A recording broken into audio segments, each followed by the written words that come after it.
कोई बहार गोरी को होगा अब साजन के गाना माथे की बिंदिया क्या बोले है। স্বপ্ন ছিল অনেক দূর বিয়ে করব, তো বিয়ে করতে যেখানে যাইতে একদিন লাগবে, আসতে একদিন লাগবে। কিন্তু আমার বিয়ে হয়েছে এত কাছে যে আমার বাবার বাড়ি থেকে আমার শ্বশুর বাড়ির দূরত্ব 10 মিনিট, মানে 10 মিনিটে যাওয়া 10 মিনিটে আসা, মোটামুটি আধা ঘন্টা হলে আমার বাবার বাড়ি থেকে ঘুরে আসা যায়। এখন অনেকেই বলবেন যে আপু তাহলে এত কাছে বিয়ে কেন করছেন? আসলে বিয়েটা আমি করি নাই, বিয়ে আমাকে করছে। কেন বলছি এই কথা? আজকে এ পর্যন্তই থাক, অন্য একদিন আমার বিয়ের গল্প করব। আজকে যে বিয়েটা খেতে চলেছি, আজকে এই বিয়েটারই গল্প করে আসেন আপনাদের সাথে। অলরেডি বরযাত্রী আমরা বের হয়ে গেছি, যদিও 2 ঘন্টাতে বিয়ের বরযাত্রীর জন্য রেডি হয়েছি। শুধু রেডি হয়েছি না, জাস্ট 2.5 ঘন্টা আগে জানতে পারছি, সকাল 9:30টার সময় জানতে পারছি যে বিয়ের বরযাত্রী যাইতে হবে। তো যদিও বরপক্ষর ইচ্ছা ছিল না আমাদেরকে নিয়ে, তবে আমরাও কম নাচর বান্দা না, অবশেষে আমাদেরকে নিয়েছে। তো যাই হোক, এখানে কিন্তু আমরা অলরেডি রেডি হয়ে কিন্তু বরযাত্রী বেরোয় গেছি। যেহেতু আমাদের যাত্রা ছিল সুদূর পাবনা, অনেক দূরের পথ, তো সেই হিসেবে কিন্তু আমরা বেশ মোটামুটি টার্গেট ছিল 12টার মধ্যে আমার রেডি হতে হবে। আর এটা আমি জানতে পারছি সকাল 9:30টার সময়। তো 9:30টার সময় জানার পরে মোটামুটি আমার 2টা বাচ্চা আছে, আমি ওদেরকে সেভাবে রেডি করে আমার নিজে রেডি হওয়া কিন্তু একটা চ্যালেঞ্জ। তো তারপর আগের দিন যেহেতু হচ্ছে আরশিয়া ছিল আমাদের সাথে, ক্ষীরের দিন, তো ওই দিনকে রাস্তা শেখপাড়া যাইতে যে রাস্তাটা ভাঙা ছিল, রাস্তা ভাঙা হওয়ার কারণে কিন্তু আমার মেয়ে আরশিয়া খুবই বিরক্ত হয়েছিল এবং ও খুব ভয় পেয়ে গিয়েছিল। তো এজন্য ও বলছে যে আজকে আমি তোমাদের সাথে যাব না। আর যেহেতু পাবনা মানে কুষ্টিয়া থেকে পাবনা অনেকটা পথ, তো আমিও আর ওকে খুব একটা জোর করি নাই, আমি কিন্তু ওকে রেখে চলে গেছি। আর আমি যখন ওকে রেখে গেছি তখন কিন্তু রাফি খুব বেশি খুশি হয়ে যায়। কথা বলতে বলতে আমরা কিন্তু অলরেডি চলে আসছি লালন সেতুতে, এবং লালন সেতুতে এসে দেখছি যে বরের গাড়ি আমাদেরকে ধরতে পারছে। ঠিক আছে, অলরেডি আমরা কিন্তু চলে আসছি, আমরা ওদের আগে বেরোয় গেছি। তো আমরা টুকটুক করে চলতেছিলাম, চলতে চলতে বরের গাড়ি কিন্তু আমাদের ওই সেতুর কাছে যে আর কি আমরা একসাথে হয়েছি। তো এখানে আর এই সেতুর উপর উঠলে কিন্তু এই যে রূপপুরের যে পারমাণবিক বিদ্যুৎ কেন্দ্রের যে ভিউটা, এটা আসলে সত্যি অসাধারণ। এটা কিন্তু খুব এনজয় করার মতো একটা দৃশ্য। এটা কিন্তু ফুল দেখতে দেখতে আমরা গেছি। এক পাশে পারমাণবিক বিদ্যুৎ কেন্দ্র, আর আরেক পাশে হচ্ছে হার্ডিঞ্জ ব্রিজ। তো যদিও ইচ্ছা ছিল ফেরার পথে এখানে নামবো, কিন্তু সেই সুযোগটা আর হয়ে ওঠে নাই। আর যেহেতু শুক্রবার ছিল, তো আমরা জাস্ট সেতুটা পার হয়েই কিন্তু এখানে মসজিদ ছিল একটা। আর এই পথে যারা আপনারা চলাফেরা করেছেন তারা চিনবেন। সেখানে কিন্তু সবাই জুম্মার নামাজ পড়ে নিল, আর আমরা মেয়েরা কিন্তু এদিকে হাঁটাহাঁটি করে একটু ঘোরাঘুরি করে নিলাম।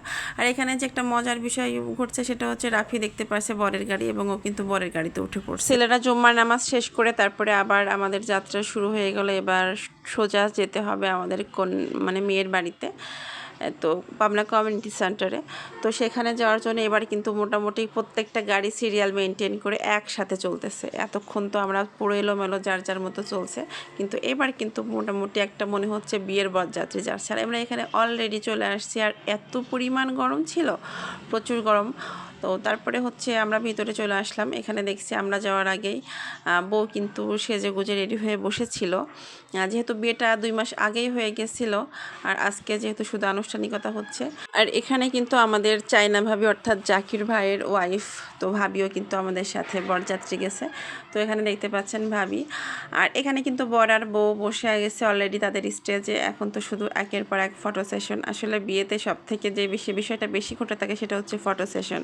আর আমি দেখলাম মাশাআল্লাহ বউয়ের কিন্তু অনেক ধৈর্য।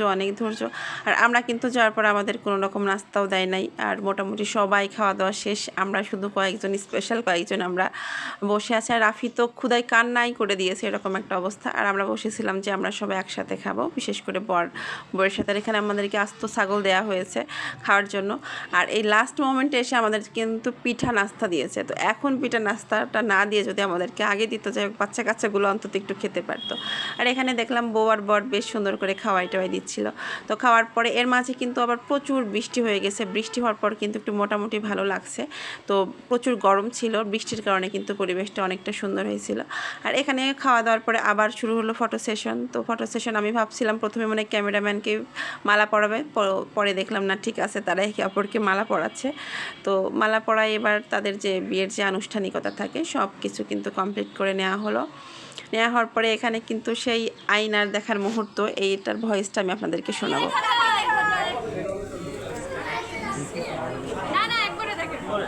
আবার আপনারা কেউ বলেন না আগে থেকে, যখন ভাইয়া বলবে তারপর চিল্লাতে দিবেন সবাই, আর আপনার দুজন একসাথে বলবেন ভাইয়া আয়নাতে কি দেখা যায়, জোরে বলবেন আস্তে আস্তে। ওকে, আরেকবার।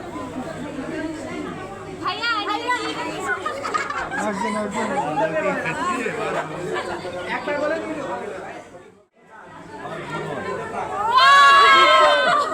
আরেকবার দেন ভাই, আরেকবার দিন। ভাইয়া আবার বলবেন, এবার জোরে বলবেন, জোরে বলবেন, জোরে। ঠিক আছে, আপনি জিজ্ঞাসা করেন, আপনি জিজ্ঞাসা করেন আপনারা। না না, আমার তো হয়ে গেছে, আপনাদের শোনা যায় না তো, জোরে বলবেন। ওকে, বলেন। আমার জীবন।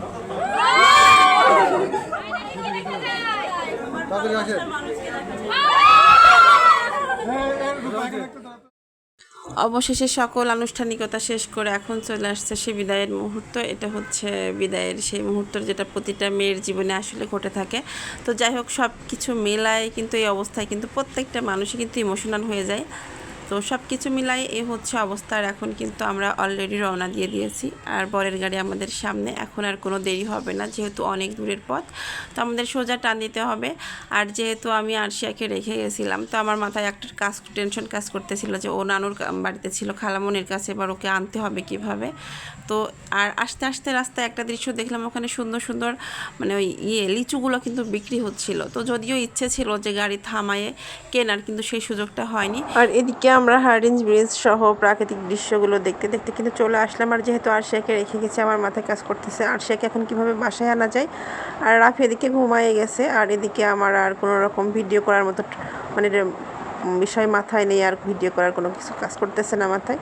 তো সব থেকে বড় কথা, ভাবিদের সঙ্গে ছিলাম আমরা গাড়িতে, ভাবিদের সঙ্গে কথা হয় সিরাজুল ভাইয়ের তুহিন ভাইয়ের বউয়ের সাথে, বেশ ভালো সময় কাটছে সব কিছু মিলাই আলহামদুলিল্লাহ। তো শুভকামনা নতুন দাম্পত্যদের জন্য, আপনারা সবাই দোয়া করবেন তাদের জন্য। আজকের মতো ভিডিওটা এখানে শেষ করছি, আল্লাহ হাফেজ।